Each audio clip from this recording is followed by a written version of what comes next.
Aulinha de revisão para o 8º ano, continente americano. Coisa básica e rápida. Vamos lá gabaritar mais um 10 na prova de geografia.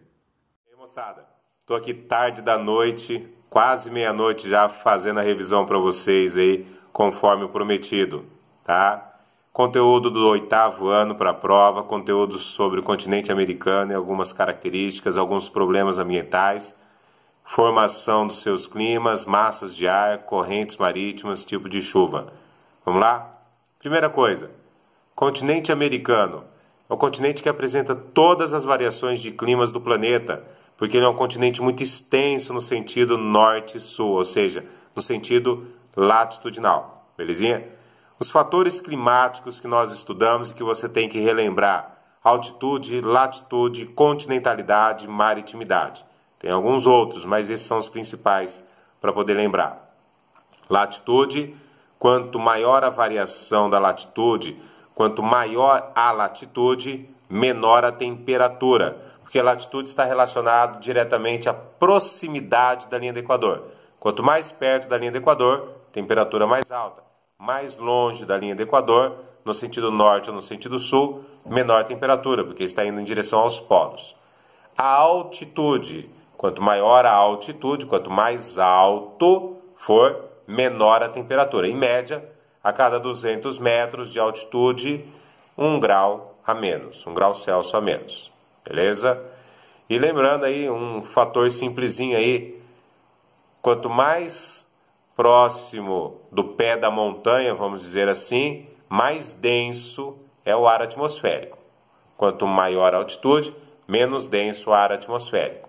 Só para relembrar aí, só para ficar a dica, tá? Outro detalhe, continentalidade e maritimidade. Continentalidade significa o seguinte: quanto nós estamos distante da proximidade do mar, estamos mais no interior do continente, nós vamos ter uma variação da amplitude térmica maior, ou seja, a máxima temperatura com a mínima temperatura, é uma diferença maior.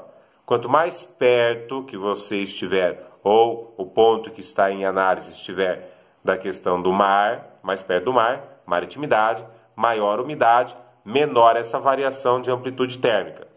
Ok? Beleza, então. Falando já desses fatores climáticos, vamos falar de 2 tipos de chuvas em especial: chuvas orográficas e chuva de convecção, ou chuva convectiva. Beleza?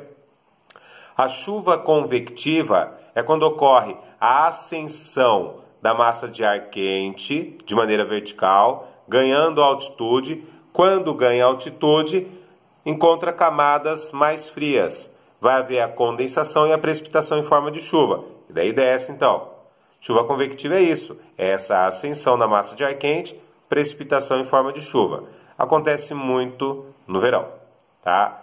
E a chuva orográfica é quando vem uma massa de ar quente do litoral e chega até uma barreira natural. Chegando a essa barreira natural, vai ganhar altitude para tentar transpassar essa barreira natural, e daí não consegue. Ocorre também um encontro com uma camada de massa de ar fria, precipitação em forma de chuva de um lado. Do outro lado, fica seco. Belezinha? Vamos lá. Mais um material que eu separei aqui para vocês. Deixa eu dar uma olhada. A chuva eu já falei, maritimidade, latitude, altitude eu falei também. Vamos dar mais uma olhada aqui. Correntes marítimas que eu não falei ainda. Correntes marítimas é o seguinte: você tem as correntes marítimas na linha do Equador que se formam, são mais quentes e elas vão em direção aos polos.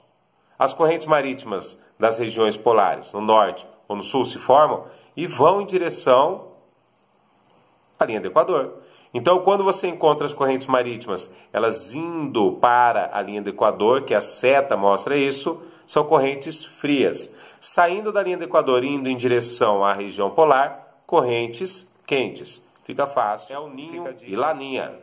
É o ninho, no masculino, é o aquecimento da água do Pacífico próximo à costa do Peru. Aquecimento anormal. E laninha é o resfriamento dessas águas do Pacífico na costa do Peru, tá? Só lembrar disso daí que você consegue identificar com facilidade. Lembrando, é uma revisão, não é uma aula, tá? Revisão do conteúdo que você já estudou. É a questão dos problemas ambientais E com a produção de alimento nós temos alguns problemas, como por exemplo aí, o uso intensivo de insumos. Insumos estes que antes eram chamados de agrotóxicos, mas como o nome não é muito agradável, para-se de se usar isso daí. Está em desuso e passa a usar o nome insumo, é mais bonito, mas é agrotóxico no final. E ele contamina o solo, contamina a água dos lençóis freáticos, contamina a água superficial dos rios, tá? Tomar cuidado disso. Fora que produz resíduo, que é o lixo propriamente dito, além do lixo que nós produzimos nas áreas urbanas.